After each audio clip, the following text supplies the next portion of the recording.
स्वागत है आपका हमारे चैनल पर। मैं हूं आपके साथ शिप्रा सैनी।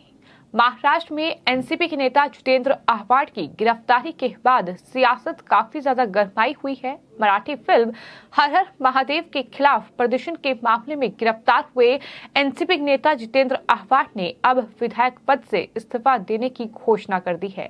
जितेंद्र आव्हाड ने ट्वीट करते हुए इस बात की जानकारी दी है और कहा है कि वो विधायक पद से इस्तीफा दे देंगे।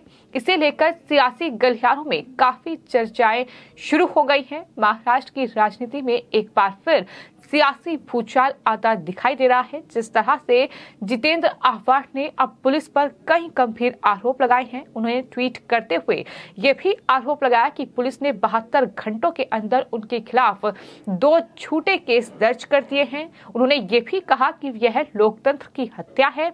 जितेंद्र ने ये कहते हुए आक्रामक रुख अपनाया और कहा कि वो अपने ऊपर हो रहे अत्याचारों के खिलाफ लड़ेंगे। ये तमाम गंभीर आरोप उनकी तरफ से लगाए गए हैं। तो आपको बता दें, मराठी फिल्म हर हर महादेव को लेकर महाराष्ट्र में लगातार विरोध प्रदर्शन हो रहा है, जिसमें यह कहा जा रहा है कि शिवाजी महाराज का अपमान किया गया है। और उसी कड़ी में ये जो प्रदर्शन हो रहा है, इसमें एक शख्स के साथ मारपीट की गई है।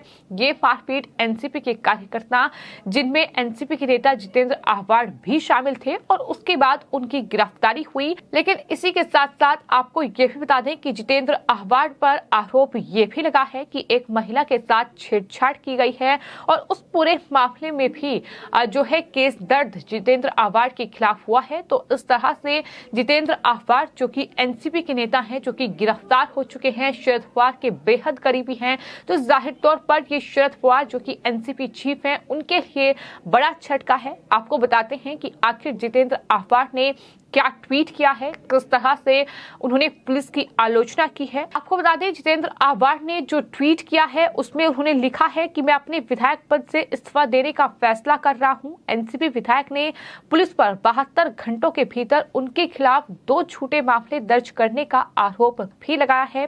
साथ ही जितेंद्र ने एक ट्वीट में ये कहा है कि लोकतंत्र की हत्या को नंगी आंखों से नहीं देखा जा सकता। तो ये ट्वीट है जो उनकी तरफ से किया गया है।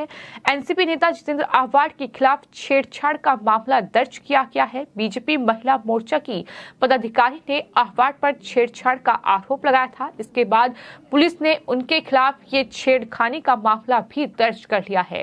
यानी फिलहाल जो ये एनसीपी के दिग्गज नेता है जितेंद्र आव्हाड, ये फिलहाल 2 मामलों में फंसे हुए हैं, जिसमें एक तरफ उनकी गिरफ्तारी हो चुकी है, तो अब छेड़छाड़ के मामले में भी मुश्किलें जो हैं वो जितेंद्र आव्हाड के लिए बढ़ती दिखाई दे रही हैं। आपको ये बता दें कि बीजेपी महिला मोर्चा के पदाधिकारियों का ये आरोप है कि मुख्यमंत्री एकनाथ शिंदे से मुलाकात के दौरान जितेंद्र ने उन्हें धक्का दिया। बीजेपी की एक महिला पदाधिकारी ने मुंब्रा पुलिस में जितेंद्र के खिलाफ छेड़खानी की शिकायत दर्ज कराई है। इस बीच बीजेपी महिला मोर्चा की पदाधिकारी की ओर से ये मांग करी गई है कि मुख्यमंत्री मुझे न्याय दे।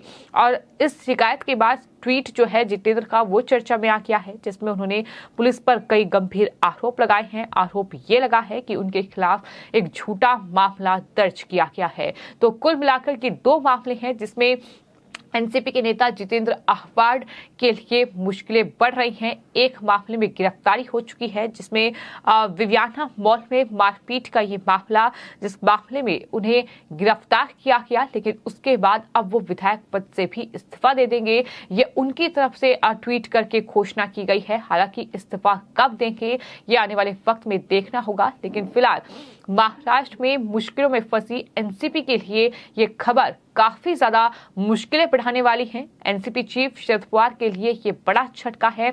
न सिर्फ महाराष्ट्र बल्कि गुजरात में भी एनसीपी के लिए मुश्किलें बढ़ रही हैं। आपको बता दें, गुजरात में वही एनसीपी को बड़ा झटका लगा है। जिस तरह से गुजरात में महात्मा गांधी की जो जन्मभूमि है पोरबंदर, वहां 2 विधानसभा सीटें हैं, और जो एक विधानसभा सीट है पोरबंदर सीट, उस पर बीजेपी का कब्जा है। तो वहीं दूसरी जो कुटियाना सीट है वहां पिछले एक दशक से गुजरात की लेडी डॉन के बेटे कांथल जडेजा का कब्जा है और कांथल जडेजा गुजरात में एनसीपी के इकलौते विधायक थे।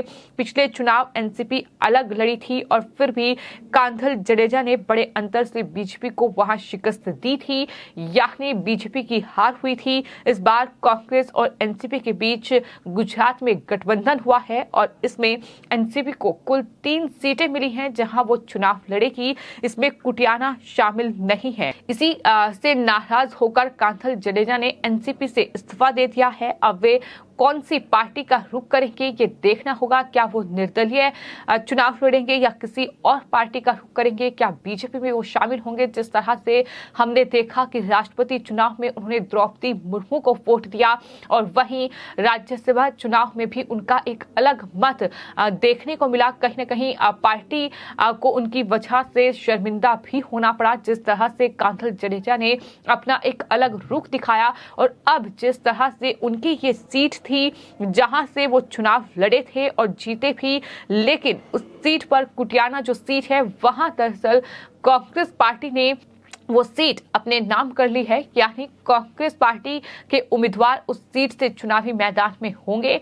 बजाय कि गठबंधन में वो सीट एनसीपी को देने के अब कांग्रेस के खाते में वो सीट रहेगी। तो जाहिर तौर पर इसको लेकर अब कांग्रेस और एनसीपी के बीच भी कहीं न कहीं तनाव हो सकता है, लेकिन इसको लेकर नाराजगी जो है वो एनसीपी के जो मौजूदा विधायक हैं, एकमात्र विधायक जो गुजरात में हैं कांथल जडेजा, उन्होंने नाराजगी जाहिर की और इस तरह से अब पार्टी से इस्तीफा दे दिया है। अब वे कौन सी पार्टी में शामिल होंगे क्या आने वाले वक्त में देखना होगा, लेकिन ये फिलहाल गुजरात से बड़ी खबर है जहां एनसीपी के एकमात्र विधायक ने एनसीपी से इस्तीफा दे दिया है।